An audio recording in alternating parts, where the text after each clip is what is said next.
আজকে ছিল গাইজ আমার জন্মদিন, আর আজকে আমার 20 বছর পূর্ণ হলো। তো আমি একটা বড় ব্লগ আজকে বানিয়েছি, তো ব্লগটা পুরোটা দেখার অনুরোধ রইল।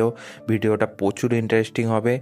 আর সকালবেলা আমার শুরুটা হয়েছিল খাওয়ার গরম গরম কচুরি আর তরকারির সাথে। তারপর আমি চলে গিয়েছিলাম রান্নাঘরে। আজকে মা অনেক রকম রান্নাই করছিল, আর এখানে আমাদের তিল ভাজা হচ্ছিল। কে কে এই তিল ভাজা খেয়েছো তোমরা কমেন্টে জানিও। আর এদিকে আমাদের পোলাও রান্না হচ্ছিল। আমি চলে গিয়েছিলাম স্নান করার জন্য, কারণ আমাকে স্নান করে আবার রেডিও হতে হবে। রেডি হয়ে সোজা নিচে চলে যেতে হবে। তো আমার আলমারি থেকে আমি আমার ড্রেস আপটা বার করে নিয়েছিলাম, যেটা বার্থডেতে পরার জন্য কিনেছিলাম। আর এখানে আমি কিনেছিলাম একটা পাঞ্জাবি আর একটা ধুতি, বলে না এটাকে ঠিক, মানে এটা একটা টাইপের প্যান্ট, কিন্তু আমি এটা অনলাইনে দেখে ভালো লেগেছিল বলে এটা কিনেছিলাম।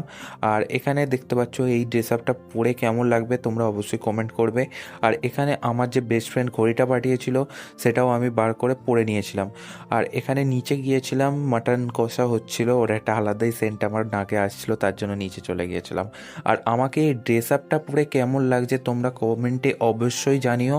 আর এই ভিডিওটা হয়তো একদিন দুদিন পরে আসতে পারে, কারণ এটা আমার এডিট করতে একটু টাইম লাগে, আমার অফিসও থাকে। তো অবশ্যই তোমরা কিন্তু জানিও যে আমাকে কেমন লাগছিল এই ধুতি পাঞ্জাবিটা পরে। আর আজকে আমি অফিস থেকে ছুটি নিয়েছিলাম, কারণ আমার জন্মদিন ছিল। আর আজকে আমি যে ধুতি পাঞ্জাবি পরেছি, আর ফটোশ্যুট না করলে নয়। তো আমি ক্যামেরাটা বার করে নিয়েছিলাম। হ্যাঁ, এটা আমার নিজেরই ক্যামেরা, আমার এটা ক্যামেরা আছে ডিএসএলআর। আর আমাকে ধুতি পাঞ্জাবি পরে কেমন লাগছে তোমরা অবশ্যই কমেন্ট করে জানিও। ছেলেদের ধুতি পাঞ্জাবি পরলে একটু আলাদাই লাগে, যেহেতু আমরা বাঙালি, ধুতি পাঞ্জাবিটা আমাদের কাছে একটা ইমোশান। আমি একটু আগেই রেডি হয়ে গিয়েছিলাম, কারণ খেতে এখনও দেরি আছে। আর আমার ধুতি পাঞ্জাবি পরে অনেক রকম রিলস আর ফটো তোলার ছিল, তাই জন্য একটু আগেই রেডি হয়ে গিয়েছিলাম। তারপর অপেক্ষা করছিলাম মা কখন খেতে ডাকে তার জন্য। তারপর দুপুরবেলা খেতে চলে গিয়েছিলাম নিচে। আর নিচে গিয়ে আমি তো পুরোই অবাক, মানে এত খাবার দাবার দুপুরের আইটেমে ছিল, আমি মানে কোনটা ছেড়ে কোনটা খাবো নিজেই বুঝতে পারছিলাম না। মেনুতে কি কি ছিল তোমরা ভিডিওটা পজ করে দেখে নাও, কারণ এত আইটেম আমার ভিডিওতে বলা সম্ভব নয়। আর এখানে মেন মেন আইটেম যেমন পোলাও ছিল, মাটন ছিল, চিলি চিকেন ছিল, মাছের মাথা ছিল, আর অনেক অনেক রকম তরকারি ছিল। তো এত কিছু তো আমি খেতে পারবো না, কিন্তু যতটা আমার পেট ভরে আমি খাওয়ার চেষ্টা করব প্রত্যেকটা আইটেম। এবার আমি প্রথমেই ডাল নিয়ে নিয়েছিলাম ভাতেতে, আর একটা মাটনের পিস নিয়ে নেব এখান থেকে। আর মাটনের পিসটা জাস্ট, মানে যে কটা পিস ছিল অসাম অসাম, আর টেস্টটাও প্রচুর ভালো হয়েছিল। আর আমি তারপর ভাত দিয়ে খেয়ে নিয়েছিলাম। আর এখানে আমি তিল ভাজাটাও খাচ্ছিলাম, তিল ভাজাটাও আমার একটা ফেভারিট ফুডের মধ্যে পড়ে। তারপর পোলাওটা ভেঙে নিয়েছিলাম, আর পোলাওয়ে নিয়ে নিচ্ছিলাম মাটনের ঝোল, আলু আর মাটন। মাটন দিয়ে যতটা পারি আমি পোলাওটা খাওয়ার চেষ্টা করব, কারণ এর আগে আমি ভাত ডাল মাটন দিয়ে খেয়ে নিয়েছি একবার। এবার পোলাও দিয়ে খেতে হবে, পোলাওয়ের টেস্টটা কেমন হয়েছে তোমাদের জানাতে হবে। আর আমি দেরি না করে খাওয়া শুরু করে দিয়েছিলাম, আর পোলাওটা জাস্ট অসাম হয়েছিল। আর পাত পরিষ্কার করে খাওয়ার পর এই আইটেমগুলো আমি এখনও খেতে পারিনি।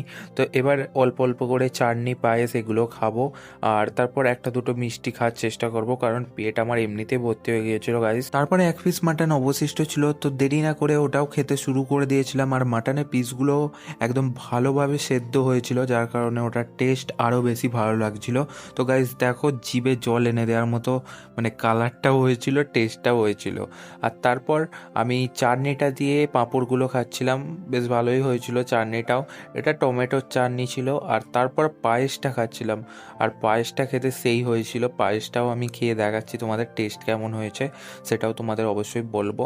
তো এখানে পায়েসটা খাওয়ার পর জাস্ট অসাম লেভেলের টেস্ট হয়েছিল পায়েসটারও। আর এখানে আমি পায়েসটা আরও কিছুটা খেয়ে নিয়েছিলাম। আর এখানে আমার কাছে চিপস ছিল আর চকলেট ছিল, যেগুলো ভাত খেয়ে উঠে আমি পরে খাবো। আর এখানে দইয়ের একটা ছোট ভাঁড় ছিল, তো দইও কিছুটা আমি খেয়ে নিচ্ছিলাম এখান থেকে। তারপর মিষ্টি খাওয়া শুরু করে দিয়েছিলাম। এখানে 9 রকম মিষ্টি ছিল, আর 9 রকম মিষ্টির মধ্যে একটা মিষ্টিতে আম শক্তর লেয়ার ছিল। ওই মিষ্টিটা আমার ভাইয়েরও ভালো লেগেছিলো, তাই জন্য ওইটা হাফ হাফ করে নিয়েছিলাম, আর হাফ ওকে দিয়ে দিচ্ছিলাম, কারণ মিষ্টিটা ওই কিনে এনেছে, তো ওর ওটা বেশ পছন্দ হয়েছিল প্রথম থেকে। তো ওই জন্যে হাফ হাফ করে নিচ্ছিলাম। আর এখানে হাত দিয়ে হাফ হাফ করা যাচ্ছিল না, ওটা তোমার চামচ দিয়ে করলেই ভালো হতো, কিন্তু তখন অত মাথায় আসে না। আর এখানে ওকে হাফ দিয়ে দিয়েছিলাম, আর হাফটা আমি খেয়ে নেব। আর এই মিষ্টিটা আমার বেশ প্রথম থেকে ভালো লাগে, ওই আমশক্ত লেয়ারওয়ালা। আর এখানে আর একটা মিষ্টি খেয়ে নিচ্ছিলাম। এবার পুরো মিষ্টি তো খাওয়া সম্ভব নয়, কারণ পুরোই খাওয়া দাওয়া করেছিলাম, তারপর এত মিষ্টি খাওয়া আমার পক্ষে সম্ভব নয়। তো যতটা আমি খেতে পারি খেয়ে নিয়েছিলাম, তারপর হজম করার জন্য এই কোল্ড ড্রিঙ্কসটা আমি খেয়ে নিচ্ছিলাম। এটা থামস আপ ছিল। আর এখানে এটাও আমার ভাই এনেছিল। আর খাওয়া দাওয়া কমপ্লিট করে আমি চলে যাচ্ছিলাম ওপরে। আর ওপরে যাওয়ার পর বসে বসে খাচ্ছিলাম ওই সবুজ কালার চিপসটা। আর রাত্রিরে খাবারে খাচ্ছিলাম দুপুরের বেঁচে যাওয়া পোলাও আর মাটন। আর আজকের আমার ভিডিও তোমাদের কেমন লেগেছে তোমরা অবশ্যই কমেন্ট করে জানিও, আর ভিডিওটায় লাইক করতে ভুলো না।